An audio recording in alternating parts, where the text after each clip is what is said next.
दोस्तों, इस वक्त की एक बहुत बड़ी खबर आ रही है। खबर यह है कि ईरान का लगातार हमला इजराइल पर जारी है और ईरान ने नेतन्याहू के घर पर हमला किया। नेतन्याहू के बेडरूम तक ईरान की मिसाइल पहुंची है। यह इस वक्त की बड़ी खबर। उस वक्त नेतन्याहू क्या कर रहे थे, क्या हुआ उसके बाद, ये तमाम चीजें आज आपको दिखाने जा रहा हूं, क्योंकि एक दिन पहले ही खबर थी कि नेतन्याहू के 2 करीबियों को मौत के घाट उतार दिया गया, एसिसिनेट किया गया है, इसकी खबर थी। तो वहीं दूसरी तरफ अब खबर यह है कि नेतन्याहू जिस बेडरूम में सो रहे थे वहां तक ईरान की मिसाइल ने अपनी पहुंच बना ली है। खबर यह है ईरान के एक सरकारी न्यूज चैनल पर जब ईरान की एक महिला एंकर खबर पढ़ रही थी, उस दौरान इजराइल का एक अटैक होता है। वहीं तक आपने शायद वीडियो देखी हो, लेकिन आज मैं आपको वीडियो आगे की दिखाने जा रहा हूं कि बात सिर्फ इतनी नहीं है कि उस समय हमला हुआ और अपनी चेयर छोड़कर एंकर चली गई। उसके बाद की एक बहुत महत्वपूर्ण तस्वीरें दिखाने जा रहा हूं, जिससे आपको ईरान के हौसले के बारे में पता चलेगा। और खबर आपको दिखाऊंगा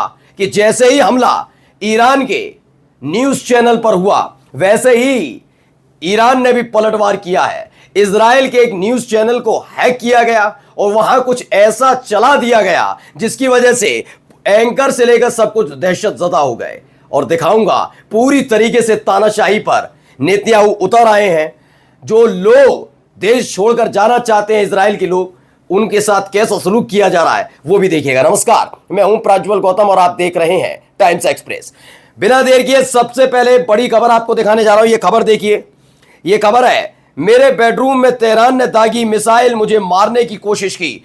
पीएम बेंजामिन नेतन्याहू का बड़ा बयान, मेरे बेडरूम में तेहरान ने मिसाइल दागी है। यानी ईरान की मिसाइल नेतन्याहू के बेडरूम तक जा पहुंची है। यह दावा कोई और नहीं कह रहा, यह कोई और नहीं कह रहा है, बल्कि कौन कह रहे हैं? बेंजामिन नेतन्याहू का कहना है कि मेरे बेडरूम तक ईरान की मिसाइल पहुंच गई है। अब तक की बड़ी खबर है दोस्तों, क्योंकि इससे पहले एक दिन पहले ही दावा किया गया, सिजरिया वाला जो उनका घर है, जो पुश्तैनी घर है, जहां पर वो अपने परिवार के साथ रहते हैं, वहां ईरान ने ताबड़तोड़ मिसाइल दागी थी। सब कुछ धुआं धुआं हो गया था। वो भी खबर हमने आपको दिखाई थी। और अब देखिए, खुद बेंजामिन नेतन्याहू ने स्वीकार किया है, हाँ भाई, ईरान ने मेरे घर पर नहीं, मेरे बेडरूम में मिसाइल दाग दी। तो अपने आप में एक बड़ी खबर है। चलिए अब खबर दिखाने जा रहा हूं। ये वीडियो जरा देखिएगा गौर से। ये वीडियो क्या है, ये देखिए वीडियो।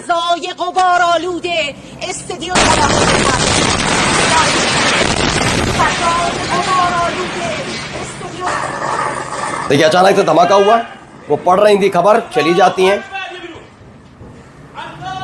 बस यहीं तक इसे दिखाया और बताया जा रहा है। कुछ ऐसे लोग हैं जो लगातार इस दावे को लेकर बड़े खुश हो रहे हैं।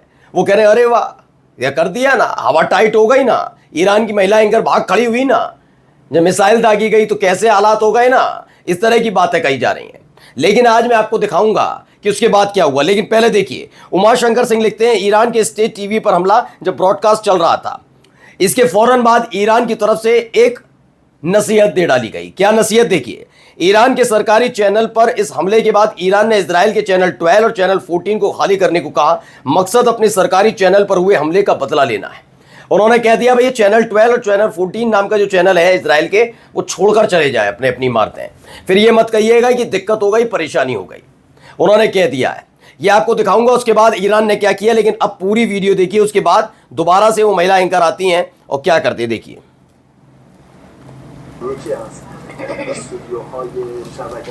ये वही महिला एंकर है।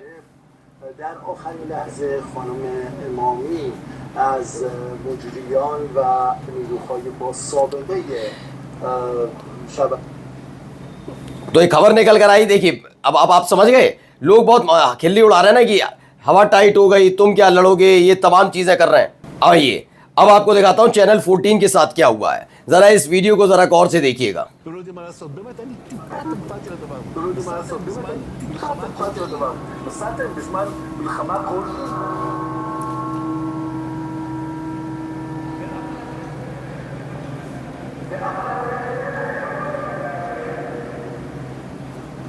सुनते जाइएगा।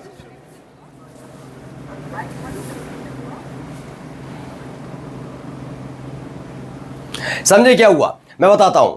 दरअसल इसलिए दावा है कि इजराइल की न्यूज चैनल 14 को हैक कर लिया गया और हिटलर शब्द का ऑडियो क्लिप प्रसारित किया गया। इसमें बताया गया कि ऑडियो क्लिप चला दिया गया था। हिटलर से वैसे भी जो ये हैं यहूदी हैं, ये घबराते इसलिए हैं क्योंकि ये वही हिटलर है जिन्होंने इन्हें इतना परेशान कर दिया था, खदेड़ दिया था, और उसके बाद ये फिलिस्तीन के इलाके में आकर बसे थे एक किराएदार के तौर पर, और उसके बाद देखते ही देखते इन्होंने पूरे फिलिस्तीन पर कब्जा कर लिया। लेकिन आज भी अगर हिटलर का शब्द सुनते हैं तो यहूदियों की रूह कांप जाती है। कुछ ऐसा ही हुआ। चैनल 14 के पूरे चैनल को पहले तो हैक किया गया और उसके बाद बीच डिबेट के दौरान ही क्या कर दिया, हिटलर शब्द का ऑडियो चला दिया गया। जैसे वो चला वैसे अपने एंकर की प्रतिक्रिया देगी। अभी हमले के बारे में भी बताया जा रहा है, बहुत कुछ हो रहा है वहां पर। अब आइए, ग्लोब आई न्यूज की खबर है, Netanyahu says killing Iran supreme leader would and the conflict. कहा जा रहा है कि नेतन्याहू ने कहा है कि अगर ईरान के सर्वोच्च नेता खामेनेई साहब को कत्ल कर दिया जाए तो इस सारा विवाद ही खत्म हो जाएगा। सोचिए, एक तरफ अपनी जान के लाले पड़ रहे हैं, खुद दावा किया जा रहा बेंजामिन नेतन्याहू की तरफ से कि उनके घर पर हमला हुआ, उनके बेडरूम में ईरान की मिसाइल घुस गई, और ये क्या कह रहे हैं, खामेनेई साहब को कत्ल कर दिया जाए तो विवाद खत्म हो जाएगा। अब ये कैसे हालात में सोचिए, बेंजामिन नेतन्याहू की जो मानसिक स्थिति है वो इस समय किस तरीके से होगी, कैसी मानसिक स्थिति होगी, आप खुद समझ सकते हैं। कुछ वीडियोस में पहले आपको दिखा देता हूं, ये वीडियो देखते चलिएगा। कुछ वीडियोस आई हैं सामने, देखते चलिए। तो ये वही इलाका है दोस्तों जहां पर सरकारी चैनल है ईरान का, उस पर हमला हुआ। तो उसके बाद की कुछ तस्वीरें, कुछ फुटेज है जो मैं आपको लगातार दिखा रहा हूँ। स्क्रीन पर आप देखते चल रहे हैं कि कैसे वहां पर हमला हुआ, उस हमले के बाद की ये तस्वीरें। ये पूरा का पूरा सरकारी न्यूज़ चैनल है। इसमें दावा ये किया जा रहा है कई पत्रकारों की मौत हुई है।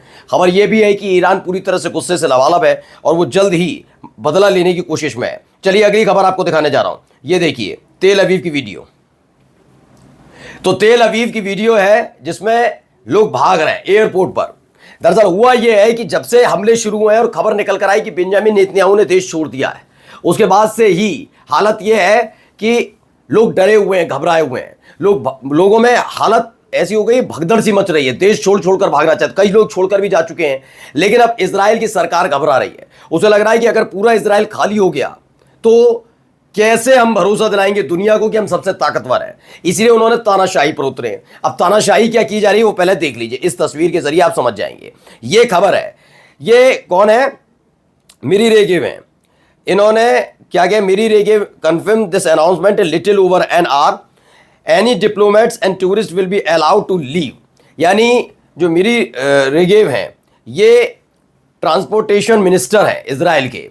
इन्होंने कह दिया अगर जाना चाहते हैं तो टूरिस्ट जो इजराइल घूमने आए वो, और जो डिप्लोमेट्स हैं वो देश छोड़कर जा सकते हैं। उसके अलावा किसी भी इजराइल को देश छोड़ने की अनुमति नहीं है।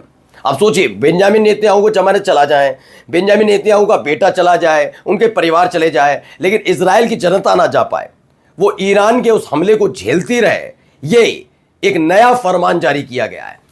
और वहां पर इजराइल में भगदड़ जैसे हालात है ही हैं। वो डरे हुए हैं, घबराए हुए हैं, पता नहीं कब, कहां, कैसे, किधर से कोई मिसाइल आ जाए। नमस्कार।